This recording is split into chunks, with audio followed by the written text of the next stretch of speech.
Hello everyone and welcome back to my channel. If you're new here, I talk about life experiences and self-help topics as well as occasional videos that get into my personal style and alternative DIY projects, sewing projects, crochet, things of that nature. And really, I just post whatever I kind of feel like doing that day. So if you're into alternative fashion and also maybe having an interest in self-development, then this is the right channel for you. But with that being said, I'm going to go ahead and get right into the main point of this video. And by the title of this video, I'm sure you can kind of guess what this is about. And pretty much the whole gist of it is, I actually titled the journal entry, "I'm so tired of ED culture."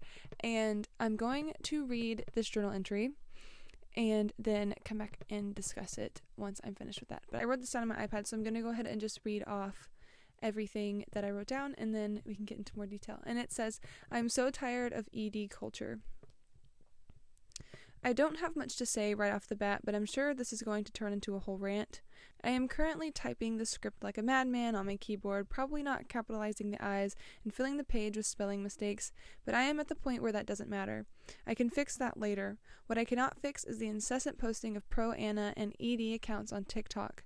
There is nothing else I can think of at this point.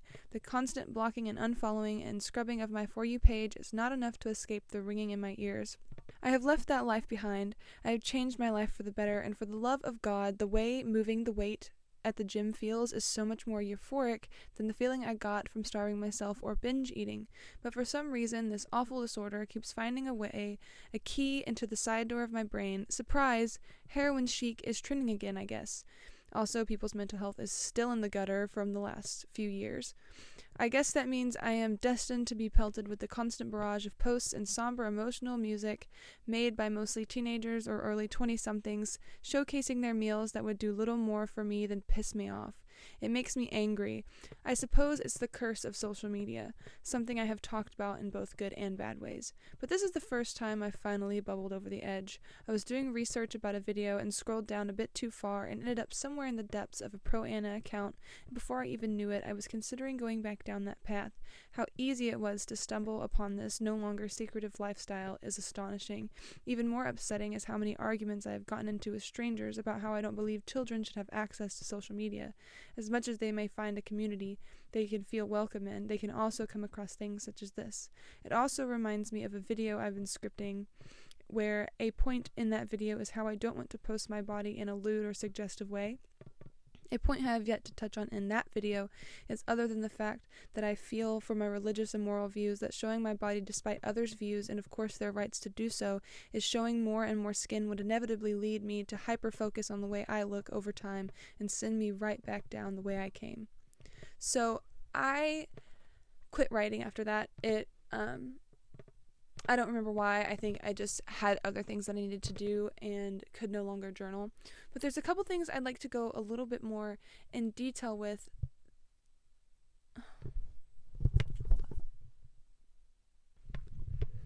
Okay, I had to go get water. But anyway, there were some things that I wanted to go more into detail on. The first thing I wanted to talk about was the sentence, "I guess that means I'm destined to be pelted with a constant barrage of posts with somber or emotional music made by mostly teenagers or early 20-somethings, so showcasing their meals that would do little more for me than piss me off."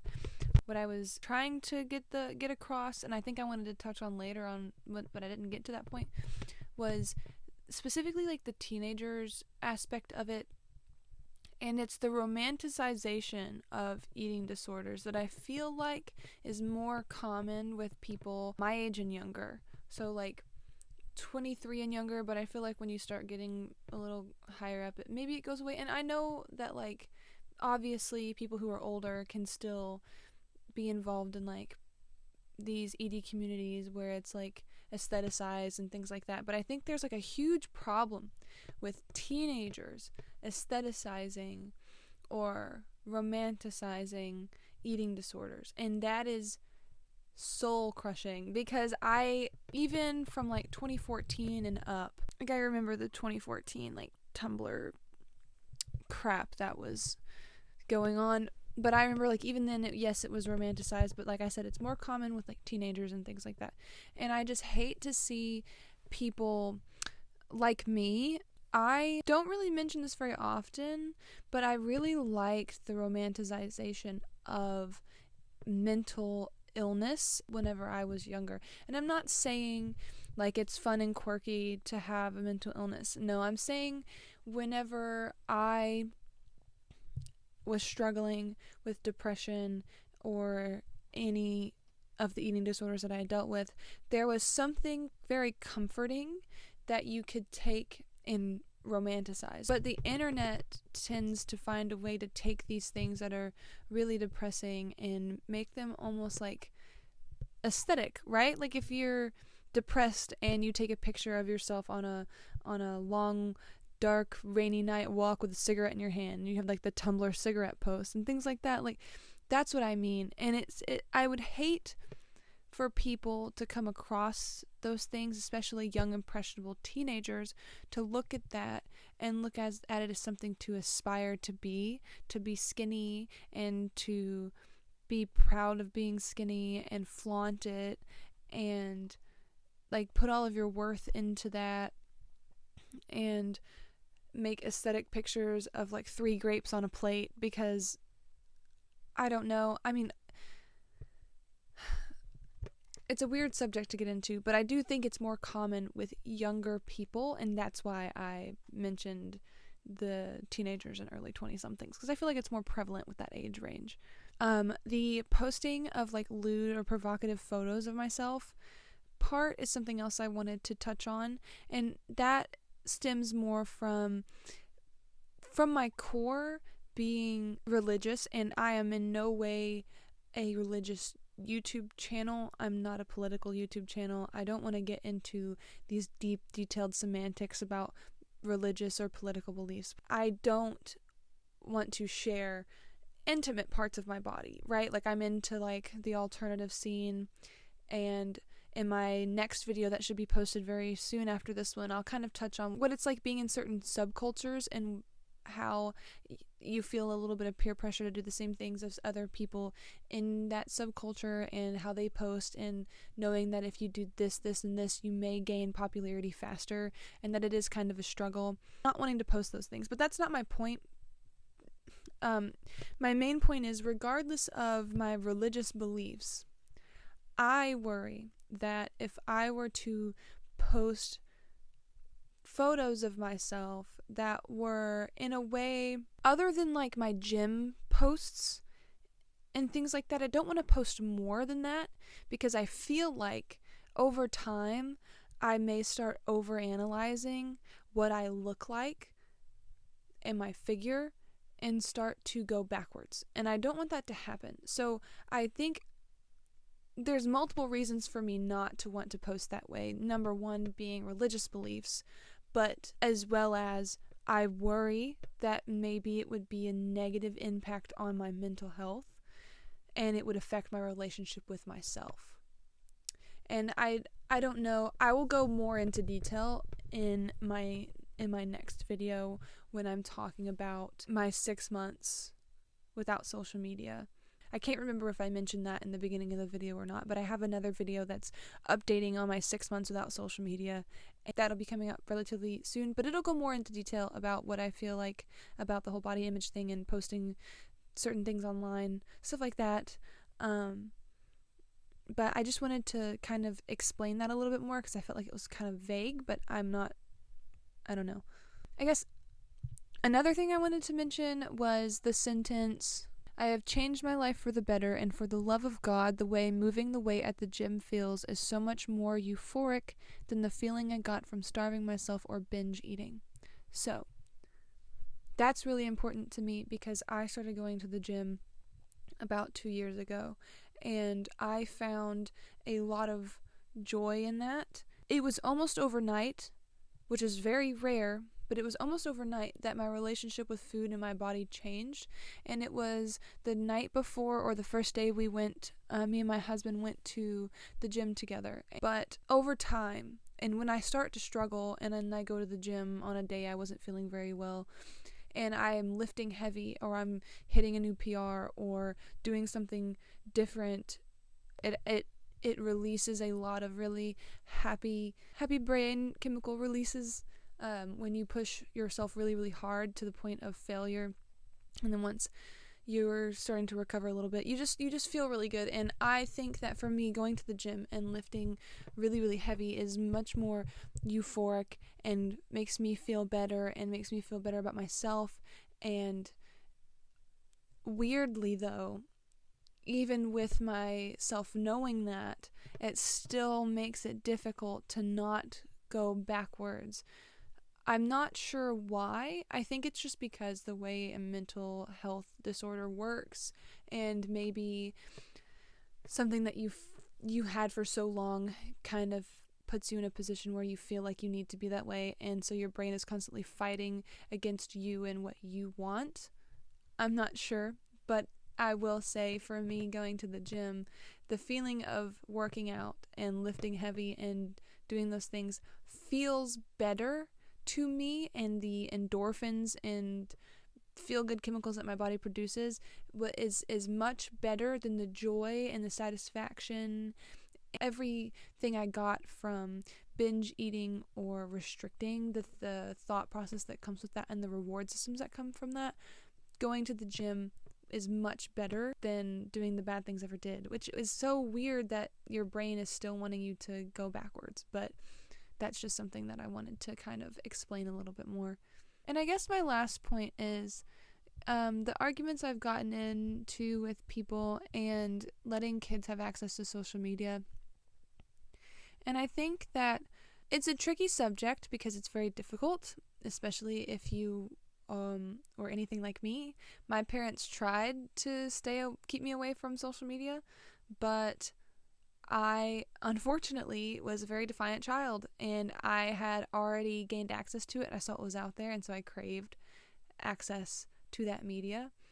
When I was about the age of 12, I got my first iPod Touch, and with the iPod Touch, I started to do what one thing I was talking about was finding a community of people. I started to find a community of people online, and that was really nice to have, especially as a 12, 13-year-old living in a really, really small town with a population less than 3,000, maybe less than 4,000, can't quite remember. But finding music that I liked and communities that I liked, but unfortunately, I feel like the subculture that I was interested in, or multiple subcultures that I was interested in, unfortunately led me to discovering other things. Not necessarily because everybody within certain alternative subcultures struggle with mental illness or struggle with these specific things, but I think that there are people in those subcultures that are more comfortable discussing them with other people because they're more open and willing to share and willing to understand. That is like fundamentally what alternative is about, but that's a whole other thing which I plan to make a video on in the future, but I don't want to get into the semantics about that. But I think it was just really easy for me to come across things specifically pertaining to eating disorders and self-harming, and that is where it all stemmed from. And I wonder if I would have never have had access to social media, if I would have ever truly gotten as bad as it did, because I feel like social media perpetuated those things. And I don't necessarily mean to say that social media is what showed me those things, which in turn caused me to do those things. I don't necessarily think that, because I think that those things I could have done without access to social media. But when it comes to eating disorders, and for some people even harmful behaviors towards yourself, can be perpetuated due to an obsessive tendency that I know I had. I was obsessively looking at content that focused around those harmful behaviors because it's all I was thinking about. And so social media was the place to go, and it just dug me deeper and deeper and deeper into that hole. It perpetuated the problem. I didn't solve my problem with EDs until I was from the age of 13 to I'm still in my early 20s, but like right on the cusp of like my 20s. And that's really scary. And with self-destructive behaviors, that problem has the urge, I feel, has never fully resolved. I think it's just coping skills that have gotten rid of those for me. But even that took a significant period of time until about the age of, I'd say, 19 was like the complete like cutoff point. But my point in that is not to really go on a tangent about those kinds of things. I just mean in general, having access to social media can open up a child to many things that their brains might not be ready to handle yet. And if it's something that their parents can talk to them about and teach them about, that's one thing. But it's another thing whenever the internet potentially shows them something that's really scary or really harmful and could hurt them. And for me, that's what social media did. Even though my parents tried to take the steps to keep me from social media, once I had it, I was determined to keep having it. So yes, they did tell me to delete my accounts, which I never posted anything at that age about what I was doing. I think it was more of just a protective thing. We don't want you to have social media, don't have it. But I was defiant. I would delete it, but I'd still have my account and I'd still view the account. I'd just delete the profile or the app off my phone at night, or I would only look at it when I was out of town, or I would like secretly look at it and then delete the app while I was in the restroom. Things like that. As I got older, I would get little track phone, like burner phones, or find other ways to access the media. I remember I could get on Tumblr on my school's Chromebook, which don't ask me how that worked out, but I was able to. So, but things like that, like I would find a way, and so that's why it's such a tricky subject to kind of try and even get into, because with the access people have today with media in schools requiring a lot of times tablets or iPads or Chromebooks, computers, their friends, things like that. I know it's tricky, and I don't think that necessarily it should be like people demanding people keep their children away from these things. I think it just takes due diligence, really. And I'm not telling anybody how to parent by any means. It's just, I really wish that I would have understood as a child that I could have prevented myself from being to the point that I was with destructive behaviors a lot sooner if I would have known better. Like now as an adult, I can choose to block these accounts and log off and spend less time. But as a child, I didn't know that.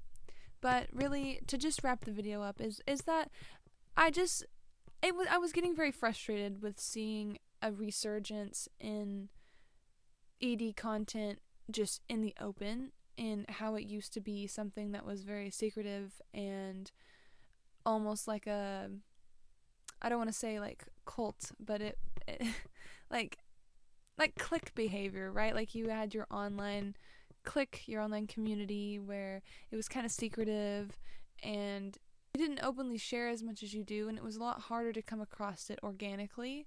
You kind of had to seek it out, or you snaked your way into it somehow by viewing some other kind of content. It wasn't just like showing up on your main feed, is what I mean. And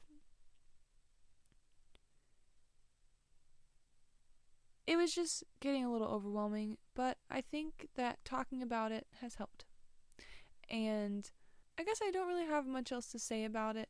I just wanted to kind of get that off of my chest. Yeah, but I guess if you have any thoughts or opinions on this subject, or if you've noticed that you have seen content like this just showing up on your feed without you even expecting it to or seeking it out, or noticing that a lot of younger people are becoming more involved in these kinds of behaviors and things like that, just let me know in the comments how you feel about this and what your experience has been, and if you've noticed anything different. Also, if you're interested in this kind of content and this kind of discussion, or if you're interested in anything that I plan on coming out with very soon, which is my 6 months without social media or very low use social media, I'm also going to be making a video of 30 plus crochet projects I would like to make this winter.